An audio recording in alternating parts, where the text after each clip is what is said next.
आदरणीय समाज, प्रिय सज्जनों तथा देवियों, सदगुरु कबीर का बीजक ग्रंथ उनका प्रामाणिक ग्रंथ है और भी उनकी बहुत सी बाणियां। गुरु ग्रंथ साहिब में उनकी बहुत बाणियां संकलित हैं। कबीर ग्रंथावली नाम से कई ग्रंथ हैं और कबीर शब्द सागर, कबीर की साखियां, ये अलग अलग और बहुत हैं। और बीजक के ही पुट उन सब में मिलते हैं। बीजक उनका मुख्य ग्रंथ है। बीजक में 11 प्रकरण, अंतिम प्रकरण साखी प्रकरण। उस साखी की शुरुआत से मैं कुछ साखियों को आज लूंगा। उन्होंने पहली साखी कही है, जिहिया जन्म मुक्ता हता तहिया हता न कोय, छठी तुम्हारी हों जगा तू कहां चला बिगोय। जब जीव स्वतंत्र जन्म में था तब कोई बंधन नहीं था। तेरे को छठे में अहंकार जगा और अपने को खो करके कहां जा रहा। जब ये स्वतंत्र जन्म में था तो यहां था से अभिप्राय होना भी वर्तमान का भी है।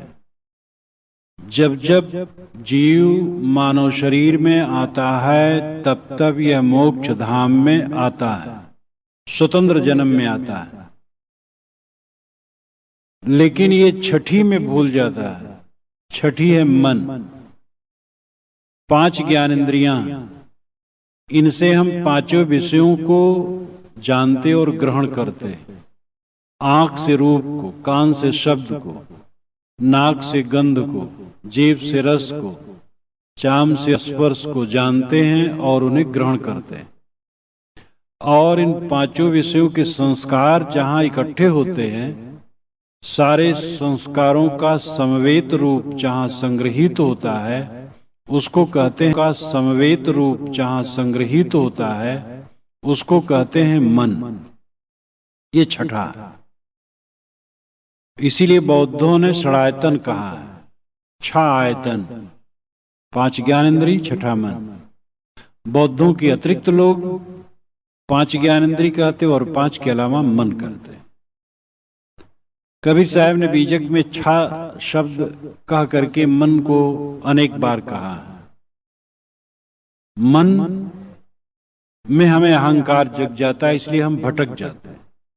इस साखी का अभिप्राय है कि आज आप मानव शरीर में आए हैं तो मुक्त के धाम में आए हैं, लेकिन मन के अहंकार में भटक जाते हैं।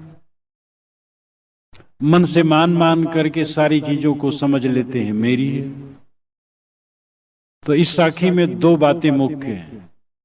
मानव जीवन की स्वतंत्रता, इसका मोक्ष धाम होना, और दूसरी बात मन में भटक जाना। सारा गुड़ गोबर, गुड़ इकट्ठा किए और उसमें गोबर डाल दिए, बेकार हो गया। तो उत्तम मानव जीवन तो मिला, स्वतंत्र मानव जीवन मिला, लेकिन अहंकार हो गया। नौमन दूध बटोरी के टिपके किया विनाश, दूध फाट कांजी भया हुआ घृत का नाश। नौमन दूध इकट्ठा किया गया और उसमें टिपका, थोड़ा कसैला बूंद डाल दिया गया, सब नष्ट हो गया। 9 मन क्यों कहा गया, 10 मन क्यों नहीं कहा गया? 1 से 9 तक संख्याएं हैं, फिर 10वें में बिंदु है, वही लौट लौट करके संख्या बढ़ाता रहता है, तो 9 की संख्या होती है। इसीलिए कहावत है, ना 9 मन तेल इकट्ठा होगा ना राधा नाचेंगे। तो 9 मन कहा जाता है। तो दूध बहुत इकट्ठा हुआ और थोड़ा सा कसैला डाल दिया गया तो बेकार। ये मानव जीवन बहुत बढ़िया चांस है, लेकिन अहंकार में पड़ करके इसको हम खो देते। मानव और मानव के अलावा प्राणियों के शरीरों में जो अंतर है वो क्या है? इंद्रिय प्रधान अन्य प्राणी हैं, मन प्रधान मनुष्य। इसका भेद थोड़ा समझें। गधे और खच्चर के समान इंसान बोझा नहीं ढो सकता, चींटी के समान दूर से सूंघ नहीं सकता, गीध के समान दूर से देख नहीं सकता, घोड़े और नीलगाय के समान दौड़ नहीं सकता, मछली के समान भारी भरकम नहीं हो सकता। प्राणी जितने हैं दुनिया में मछली सबसे बड़ी जानवर है, और पक्षी के समान उड़ नहीं सकता। अन्य प्राणी इंद्रिय प्रधान है, उनकी इंद्रियां बड़ी तेज होती है, प्रबल होती है। आदमी मन प्रधान है, आदमी देह और इंद्रियों से बहुत कमजोर है। एक पशु का बच्चा पैदा होने के बाद भी तैर जाता है, आदमी तैरना न सीखे तो कभी नहीं तैर पाता। मधुमक्खियां कितना बढ़िया मधुरस इकट्ठा करती, हम लोग नहीं बना सकते। बया पक्षी कितना सुंदर घोंसला बनाता है, हम लोग ऐसा नहीं बना सकते। कितने प्राणियों में जो प्राकृतिक गुण है वो मनुष्य में नहीं, लेकिन मनुष्य में वह गुण है जो कहीं नहीं, वो मन प्रधान है। मननात् मनुष्य, मनन करने के कारण से प्राणी मनुष्य कहलाता है। अन्य प्राणी मनन नहीं करते, मन तो है उनके पास लेकिन मनन नहीं। पक्षी अपने घोंसले में शाम को आ जाता है, पशु अपने खूंटे पर खड़ा हो जाता है आकर के, चींटियां अपने बिल में आ जाती। तो मन तो है सबके पास लेकिन विकसित मन नहीं है। विकसित मन केवल मनुष्य के पास है,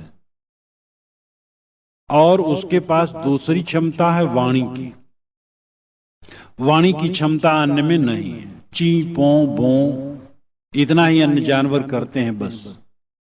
वर्णात्मक शब्दों को ग्रहण करने और व्यक्त करने की शक्ति केवल मानव में है। मन की शक्ति और वाणी की शक्ति, ये दो महान शक्तियां मानव में है। इसीलिए साहब ने बीजक में जो प्रथम प्रकरण रमैनी कही है, उसका उनका पहला वाक्य अंतर ज्योति शब्द एक नारी हरि ब्रह्मा ताके त्रिपुरारी। तो अंतर ज्योति शब्द एक नारी, अंतर ज्योति ज्ञान ज्योति, अंतर ज्योति उपनिषद में भी कहा गया है। तो अंतर ज्योति ज्ञान ज्योति आत्मा है। शब्द और नारी ये दो शक्तियां हैं, शब्द शक्ति और नारी शक्ति। नारी नाम कल्पना शक्ति, मन की शक्ति। तो मन की शक्ति मनुष्य के पास और वाणी की शक्ति, ये दो शक्तियां महान हैं, वरदान स्वरूप हैं। और इनको ठीक से समझ ले और इनका संयम कर ले तो आदमी कृतार्थ हो जाए, मुक्त हो जाए। मोक्ष, परमानंद, कृतकृतता अनेक शब्दों में जिसको कहते हैं वो हो जाए। और ऐसा न करने से आदमी सबसे क्या बीता है। कुत्ता, बिल्ली, सूअर, गधे, कुत्ते, सब जानवर से आदमी खराब है, क्योंकि इसका मन और इसकी वाणी बहुत विकसित है और संयम नहीं हुआ, इसलिए ले करके इसे रगड़ते हैं। एक बैल के सामने दो, गाली देते रहो उसको, वो पगुराएगा मस्त, मानो आप ही को व्यंग कर रहा है। लेकिन आपको कोई कह दे हाँ अच्छे तो हैं, इतने में आपको चोट लग जाएगी। माने अच्छे तो हैं लेकिन खराब भी। अब मार दुखी हो गए। साहब ने एक साकी में कहा, जहां बोल तहां अक्षर आया, जहां अक्षर तहां मन ही दृढ़ आया। बोल बोल एक हुई जाई, जिन्हें लिखा सो बिरला हुई। जहां बोले तहां अक्षर आया, बोलते ही अक्षर आता है। और जहां अक्षर आया तहां अक्षर आया नहीं, अक्षर आए, बहुत अक्षर आ जाते हैं। संधि, मात्रा, वर्ण सब इकट्ठे हो जाते हैं और वाक्य बन जाता है और कुछ अर्थ निकल आता है। और मन ही दृढ़ आया, मन कुछ मान लेता है। जहां बोल तहां अक्षर आया, और जहां अक्षर तहां मन ही दृढ़ आया। जहां वाक्य निकला तहां मन ने कोई अर्थ की कल्पना कर ली और बस हर्ष हुआ या शोक हुआ। लेकिन अन्य जानवरों में नहीं, आप कहते रहो कुछ फर्क नहीं पड़ता। बोल अबोल एक हो जाई। साहब इसके लिए रास्ता बताते हैं, बोल अबोल एक हो जाई, जिन अलखा सु बिरला हुई। वाणी किसी की सुनो तब और न सुनो तब, और स्वयं वाणी कहो तब और न कहो तब, दोनों में सम हो जाओ। समता प्राप्त कर लेना मनुष्य की मनुष्यता है। कोई आपकी वंदना कर दे या गाली दे दे, निर्विकार रह सकें, ये मनुष्यता है। और यही अभ्यास करना है। मन की शक्ति और वाणी की शक्ति, ये दो महान शक्तियां हमारे पास हैं। इन शक्तियों का सदुपयोग करना, अपने बंधन को खोलना। लेकिन हमें तो छठी में अहंकार जग जाता, मन में अहंकार जग जाता है। ये मन, ये मेरा है, मैं इसका हूं, जो सबसे बड़ा झूठ है। वही हम रात दिन जपते हैं। कोई मेरा नहीं है और मैं किसी का नहीं, ये तथ्य कुछ समय के लिए है, थोड़े समय के लिए। आगे कहां है? आप कहेंगे अगर कोई मेरा नहीं और मैं किसी का नहीं हूं, ये मान लो तो व्यवहार ही नहीं होगा। ऐसी बात नहीं। ज्ञानी ऐसे मानते हैं कि कोई मेरा नहीं, मैं किसी का नहीं, और उनका व्यवहार बहुत सुंदर होता है। आप भी ऐसा माने कि मैं किसी का नहीं हूं, मेरा कोई नहीं, आपके व्यवहार बहुत बढ़िया रहेगा। ऐसा होते हुए भी व्यवहार है। आपके जीवन की रक्षा कुछ लोगों द्वारा होती है, इसलिए आपका कर्तव्य उनकी भी आप रक्षा करें, जिसको आप परिवार कहते हैं या समाज कहते हैं। कुछ जिम्मेदारियां हैं, उन जिम्मेदारियों को निभाना चाहिए। संत ज्ञानी पुरुष कभी नहीं कहते जिम्मेदारियों को ना निभाओ, लेकिन जिम्मेदारी जिम्मेदारी की तरह निभाओ। ट्रेन और बस में बैठो तो अपनी सीट है उतने मानो स्टेशन तक, अजर अमर सीट नहीं। हम अजर अमर मानते हैं। इस घर में बैठे तो बस मेरा घर है, एक पागलपन। ये तो मुसाफिर खाना है, मेरा घर नहीं। ना घर मेरा, ना घर तेरा, चिड़िया रहन बसेरा। तो छठी तुम्हारी हो जगह, मन में तुम्हें अहंकार जग गया। तू कहां चला बिगो? साहब कहते रहे तू अपने को खो करके कहां जा रहा है? कौन तेरा है? तू किसका है? पच पच के हम मरते। गुजराती भाषा में एक भजन है, कोई कोई नु नथी रे, कोई कोई नु नथी रे। कोई किसी का नहीं है, कोई किसी का नहीं। इसके आगे है, उसका अर्थ है कि नाहक में हम पच पच के मरते हैं और है कोई किसी का नहीं। इतना विवेक हो तो अपने शरीर के लिए, पुत्र के लिए, पत्नी के लिए, किसी के लिए भी हम पाप नहीं करेंगे। पाप हमें सालेगा। मरते समय पाप और पुण्य का पूरा लेखा जोखा हमारे सामने प्रस्तुत होगा। एक्सीडेंट में शरीर छूट जाता है झट से तो ऐसा नहीं होता, लेकिन वो जाएगा तो कहीं नहीं, बंडल तो जाता है साथ में। लेकिन अगर सहज मरने का अवसर आता है तो सब सामने आता है, आदमी भयभीत हो जाता है। परीक्षा की घड़ी की याद रखनी चाहिए। परीक्षा की घड़ी अंत में होगी, हम गाफिल पड़े हुए हैं यहां। साहब कहते हैं कि छठी तुम्हारी हो जगह, मन में अहंकार जग गया। और मन में अहंकार जग गया, इसलिए हम खो करके चले अपने को।